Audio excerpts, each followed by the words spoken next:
अस्सलाम वालेकुम जी। उम्मीद आप तमाम लोग खैरियत से होंगे। मेरा नाम मोहम्मद उमर खान है और इस चैनल पर गुफ्तगू करते हैं हम पाकिस्तान में अनाउंस होने वाली लेटेस्ट जॉब्स और उनकी प्रिपरेशन के हवाले से।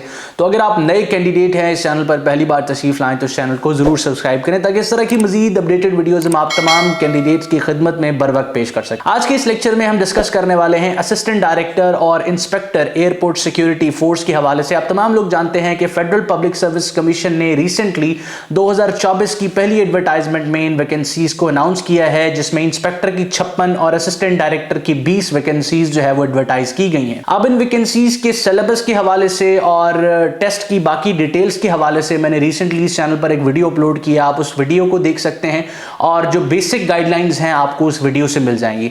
आज के इस लेक्चर में हम डिस्कस करेंगे कि आप जो है वो असिस्टेंट डायरेक्टर और इंस्पेक्टर एएसएफ की अपनी प्रिपरेशन को किस तरीके से स्टार्ट करेंगे, टेस्ट का पैटर्न क्या होगा और इस टाइम पीरियड में किस तरीके से जो है वो आप इसको प्रिपेयर कर सकते हैं। बेसिकली आपके पास टाइम अवेलेबल कितना है और आपको जो है वो अभी से किस तरीके से अपनी तैयारी स्टार्ट करनी चाहिए, एक रफ रोड मैप मैं आपके साथ शेयर करूंगा। अब वैसे तो जो प्रिपरेशन स्ट्रेटजी है वो कैंडिडेट टू कैंडिडेट वेरी करती है, डिपेंड करता है कि उसका एजुकेशनल बैकग्राउंड किस तरह का है। अगर एक कैंडिडेट है जिसका एजुकेशनल बैकग्राउंड स्ट्रांग है, डेफिनेट सी बात है उसको वक्त कम देना पड़ता है इन कंपैरिजन दूसरा कैंडिडेट जिसका जो है वो एकेडमिक बैकग्राउंड अगर स्ट्रांग नहीं है तो उसको फिर चीजों को प्रिपेयर करने के लिए टाइम ज्यादा देना पड़ता है, बेसिक्स पे मेहनत करनी पड़ती है। अब आपके पूरे ये रिक्रूटमेंट प्रोसेस में जो सबसे क्रूशियल फेज है वो आपका यही मल्टीपल चॉइस क्वेश्चन वाला पेपर है। अगर आप इसमें मेरिट पे आ जाते हैं तो चीजें आपके लिए फिर जो है वो काफी इजी हो जाती हैं, स्पेसिफिकली उन लोगों के लिए जिनकी पर्सनैलिटी इस तरह की है कि वो इंटरव्यू में और साइकोलॉजिकल टेस्ट में अच्छा परफॉर्म करने के लिए कॉन्फिडेंट हैं। सिर्फ उनको हर्डल ये है कि मल्टीपल चॉइस क्वेश्चन का जो पेपर होता है, क्योंकि इसमें यही होता है कि 1 + 1 = 2। अगर आपको चीज आती है तो आप जो है वो ठीक जवाब लगाएंगे और अगर नहीं आती तो फिर आप अपनी ओपिनियन जो है वो उसमें एक्सरसाइज नहीं कर सकते। जिस तरह डिस्क्रिप्टिव लेवल के पेपर में हमारे पास लिबर्टी होती है कि हम अपनी जो है वो अपनी सेल्फ को एक्सप्रेस कर सकते हैं, पेपर में हमारे पास जो है वो लिबर्टी होती है कि हम जो है वो चीज़ों को लिख सकते हैं एटलीस्ट अगर हमें चीज़ के बारे में आइडिया है। अलबत्ता जो मल्टीपल चॉइस क्वेश्चन का पेपर है, अगर आपको चीज़ के बारे में इल्म है तो आप दुरुस्त जवाब लगाएंगे, वरना फिर आपके सवाल गलत होने के चांसेस काफ़ी ज़्यादा बढ़ जाते हैं।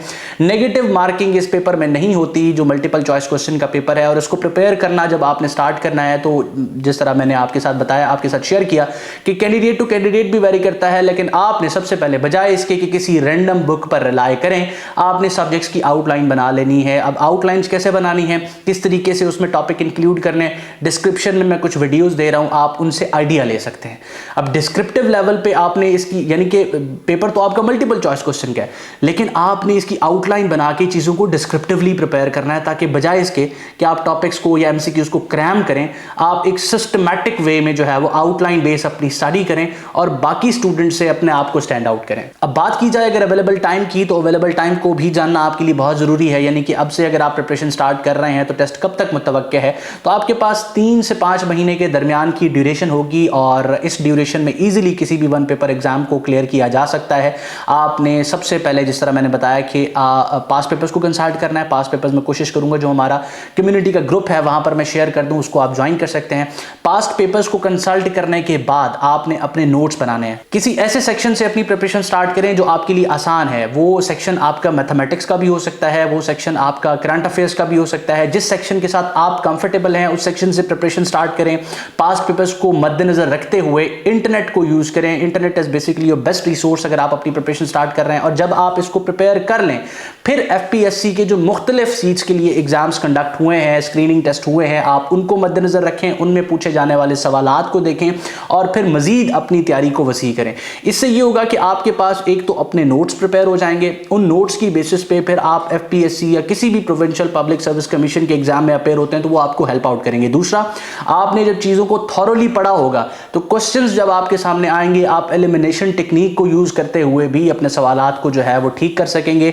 और आपने क्वेश्चन तो सारे सॉल्व करने हैं, जिस तरह से नेगेटिव मार्किंग जब आपके पास फॉर एग्जाम्पल पेपर में नहीं है तो फिर आपके पास लिबर्टी है कि आप जो है वो अपने जहन को इस्तेमाल करें। ऐसा नहीं कि अंधाधुंध उसमें टिक लगाने, लेकिन आपके पास ये ईज है, ये लिबर्टी है कि आप सारे क्वेश्चंस को कर सकते हैं। तो मैं उम्मीद करता हूं कि ये वीडियो आपके लिए हेल्पफुल रहा है। हम इस चैनल पर इस वीडियो से ऑनवर्ड प्रॉपर एक सीरीज स्टार्ट करेंगे जिसमें हम एएसएफ असिस्टेंट डायरेक्टर और इंस्पेक्टर के एग्जाम को प्रिपेयर करेंगे और जो भी हेल्पफुल टिप्स होंगी, मटेरियल होगा, मैं इस चैनल पर आपके साथ शेयर करूंगा। आपने बहुत सारा ख्याल रखिएगा, दुआ में मुझे और मेरी टीम को जरूर याद रखिएगा। अल्लाह हाफिज़।